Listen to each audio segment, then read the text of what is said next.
क्या आप जानते हैं कि भारत की प्राचीन शिक्षा प्रणाली सिर्फ किताबी ज्ञान तक सीमित नहीं थी। यहाँ 14 विद्याएं और 64 कलाएं थी, जिनका उद्देश्य एक व्यक्ति को संपूर्ण और बहुआयामी बनाना था। ये विद्याएं और कलाएं केवल अध्ययन के लिए नहीं थी, बल्कि जीवन को बेहतर बनाने के लिए सिखाई जाती थी। तो आखिर ये 14 विद्याएं और 64 कलाएं कौन सी थी और इनका हमारे जीवन में क्या महत्व है? विद्या और कला में महत्वपूर्ण अंतर होता है। विद्या का संबंध गहरे ज्ञान और शिक्षा से होता है, जो जीवन को समझने और आत्मबोध प्राप्त करने में सहायक होती है। विद्या दो प्रकार की होती है, पराविद्या और अपराविद्या। पराविद्या आत्मा, ब्रह्म और मोक्ष से संबंधित होती है, जबकि अपराविद्या वह होती है जो भौतिक और व्यवहारिक ज्ञान से जुड़ी हुई होती है। इसी तरह कलाएं भी दो प्रकार की होती हैं, सांसारिक कलाएं और आध्यात्मिक कलाएं। सांसारिक कलाएं जीवन यापन, मनोरंजन और व्यवहारिक दक्षता से जुड़ी होती हैं, जैसे नृत्य, संगीत, चित्रकला आदि। वही आध्यात्मिक कलाएं आत्मज्ञान, ध्यान और आंतरिक शुद्धि से संबंधित होती हैं, जो व्यक्ति को आध्यात्मिक उन्नति की ओर ले जाती है। विद्याएं। हिंदू धर्म ग्रंथों में दो प्रकार की विद्याओं का उल्लेख मिलता है, पराविद्या और अपराविद्या। पराविद्या को पारलौकिक ज्ञान कहा जाता है, जो आत्मा, ब्रह्म और मोक्ष से संबंधित होती है। यह व्यक्ति को अध्यात्म, ध्यान और आत्मज्ञान की ओर ले जाती है। दूसरी ओर अपराविद्या लौकिक ज्ञान है, जो वेदों, शास्त्रों, संगीत, विज्ञान, आयुर्वेद और अन्य सांसारिक विषयों से संबंधित होती है। दुनिया में कई संत, तांत्रिक और जादूगर इन विद्याओं में पारंगत होते हैं। इनकी सहायता से वे भूत, भविष्य और वर्तमान का वर्णन कर सकते हैं। कुछ विशेष साधनाएं और सिद्धियां प्राप्त करने पर व्यक्ति ऐसी शक्तियां अर्जित कर सकता है, जिससे वह जादू, टोना टोटका और चमत्कारी कार्य करने की क्षमता विकसित कर लेता है। विद्याओं का विस्तृत विवरण। हिंदू धर्म ग्रंथों में विद्याओं को दो भागों में विभाजित किया गया है, पराविद्या और अपराविद्या। ये दोनों ही जीवन को संतुलित और उन्नत बनाने के लिए आवश्यक मानी जाती है। पराविद्या। पराविद्या का संबंध आत्मा, ब्रह्म, मोक्ष और उच्च आध्यात्मिक चेतना से होता है। यह ज्ञान व्यक्ति को आध्यात्मिक रूप से उन्नत बनाता है और उसे ब्रह्म ज्ञान प्राप्त करने में सहायक होता है। इसके अंतर्गत कई प्रकार की विद्याएं आती है, जैसे शिक्षा, संस्कृत भाषा की उच्चारण प्रणाली और ध्वनि विज्ञान को समझने की विद्या। कल्प, वैदिक यज्ञ, कर्मकांड, पूजा पद्धति और धार्मिक अनुष्ठानों की विद्या। व्याकरण, भाषा का शुद्ध और सही रूप से प्रयोग करने की विद्या, जिसे पाणिनि ने व्यवस्थित किया। निरुक्त, शब्दों और उनके मूल अर्थों की व्याख्या करने की विद्या। छंद, वैदिक और शास्त्रीय साहित्य में छंदों की पहचान और प्रयोग की विद्या। नक्षत्र, ग्रहों, नक्षत्रों और खगोलीय गणनाओं की विद्या। वास्तु, भवन निर्माण, दिशाओं और संरचनाओं की विद्या। आयुर्वेद, चिकित्सा विज्ञान और शरीर को स्वस्थ रखने की विद्या। वेद, ऋग्वेद, यजुर्वेद, सामवेद और अथर्ववेद का अध्ययन और उनकी रहस्यमयी विद्या। कर्मकांड, धार्मिक और सामाजिक कार्यों को संपन्न करने की विद्या। ज्योतिष, ग्रहों, नक्षत्रों और जन्म कुंडली के माध्यम से भविष्यवाणी करने की विद्या। सामुद्रिक शास्त्र, शरीर, हाथ, पैर, चेहरे की संरचना के आधार पर व्यक्ति के स्वभाव और भविष्य को समझने की विद्या। हस्तरेखा, हथेलियों की रेखाओं से जीवन की घटनाओं और प्रवृत्तियों को समझने की विद्या। धनुर्विद्या, युद्ध कला और शस्त्र संचालन की विद्या। अपराविद्या। अपराविद्या का संबंध सांसारिक, गूढ़ और रहस्यमयी विद्याओं से होता है।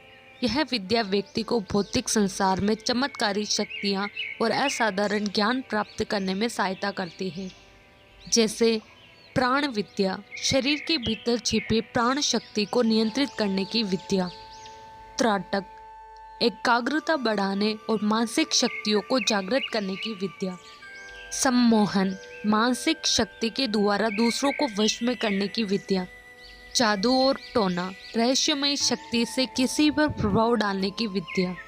इंद्रजाल, ब्रह्म पैदा करने और जादुई घटनाएं दिखाने की विद्या। स्तंभन, किसी व्यक्ति या वस्तु को निष्क्रिय करने की विद्या। तंत्र, विशेष अनुष्ठानों और साधनों के द्वारा अलौकिक शक्तियां प्राप्त करने की विद्या। मंत्र, ध्वनि और शब्दों के प्रयोग से शक्तिशाली ऊर्जा उत्पन्न करने की विद्या। यंत्र, विशेष आकृतियों और उपकरणों द्वारा ऊर्जा नियंत्रण की विद्या। चौकी बांधना, किसी स्थान या व्यक्ति की सुरक्षा के लिए ऊर्जा घेरा बनाना। सूक्ष्म शरीर से बाहर निकलना, अपनी आत्मा को शरीर से बाहर निकालकर अन्य स्थानों पर भेजने की विद्या। पूर्व जन्म का ज्ञान, पिछले जन्म की स्मृतियों को जागृत करने की विद्या। अंतर ध्यान होना, अपने शरीर को अदृश्य करने की विद्या। त्रिकालदर्शी बनना, तीनों कालों भूत भविष्य वर्तमान को देखने की क्षमता। मृत संजीवनी विद्या, मृत व्यक्ति को पुनर्जीवित करने की विद्या। पानी बताना, पानी की उपस्थिति और स्रोत को जानने की विद्या। अष्ट सिद्धियाँ, अष्ट सिद्धियाँ प्राप्त करने की विद्या। नवनिधियाँ, नवनिधियाँ से जुड़ी रहस्यमयी शक्तियाँ। मुख्य 14 विद्याएं। संस्कृत ग्रंथों के अनुसार प्राचीन भारत में 14 प्रमुख विद्याएं थीं जो व्यक्ति के संपूर्ण विकास के लिए आवश्यक मानी जाती थी। वेद, शिक्षा, कल्प, व्याकरण, निरुक्त, छंद, ज्योतिष, आयुर्वेद, वास्तु, धनुर्विद्या, तंत्र, योग, कर्मकांड, सम्मोहन। कलाएं, कलाएं 2 प्रकार की होती हैं, सांसारिक कला और आध्यात्मिक कला। सांसारिक कलाएं वे होती हैं जो भौतिक जीवन, मनोरंजन और जीविकोपार्जन से जुड़ी होती है। ये कलाएं व्यक्ति को न केवल व्यवहारिक रूप से दक्ष बनाती है बल्कि समाज और संस्कृति को भी समृद्ध करती है, जैसे कलारी पटट्टू, भाषा और लेखन, नाट्य, गीत और संगीत, नौटंकी, तमाशा और रंगमंच कला, वास्तुशास्त्र और स्थापत्य कला, चित्रकला और मूर्तिकला, पाक कला, साहित्य लेखन और काव्य रचना, बेल बूटे और अलंकरण बनाना। नृत्य के विभिन्न प्रकार, कपड़े और गहने बनाने की कला, सुगंधित वस्तुएं तैयार करना, नगर निर्माण और स्थापत्य विज्ञान, सिलाई, कढ़ाई और सुई का काम, बढ़ईगिरी और लकड़ी की कारीगिरी, पेय और खाद्य पदार्थों को तैयार करने की कला, सोने, चांदी, हीरे, पन्ने और अन्य रत्नों की परख करना, पक्षियों जैसे तोता मैना की बोलियां सीखकर बोलना। आध्यात्मिक कलाएं मुख्य रूप से 16 प्रकार की होती है। उपनिषदों के अनुसार जो व्यक्ति इन 16 कलाओं से पूर्ण होता है वह ईश्वर तुल्य माना जाता है, या कहे कि वही स्वयं ईश्वर होता है।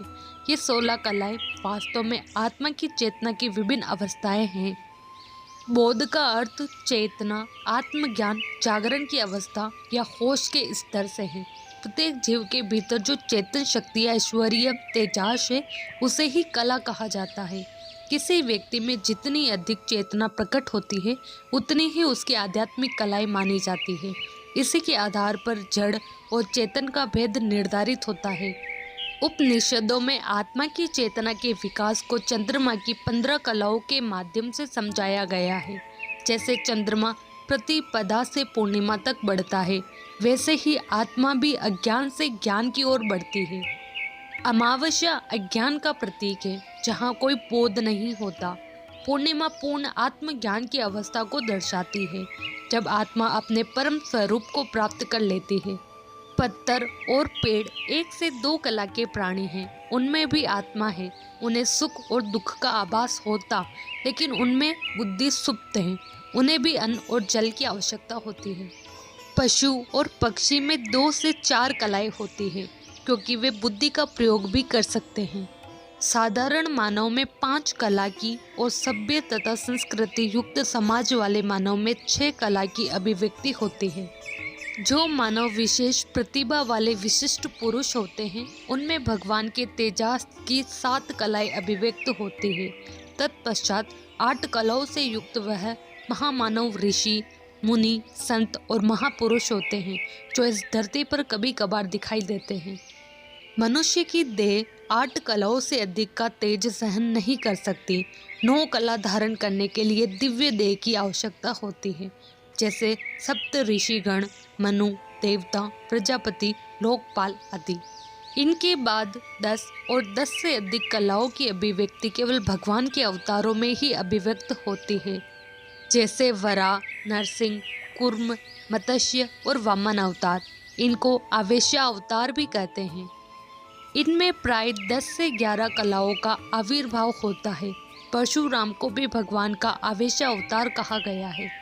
भगवान राम 12 कलाओं से तो भगवान श्री कृष्ण सभी 16 कलाओं से युक्त है।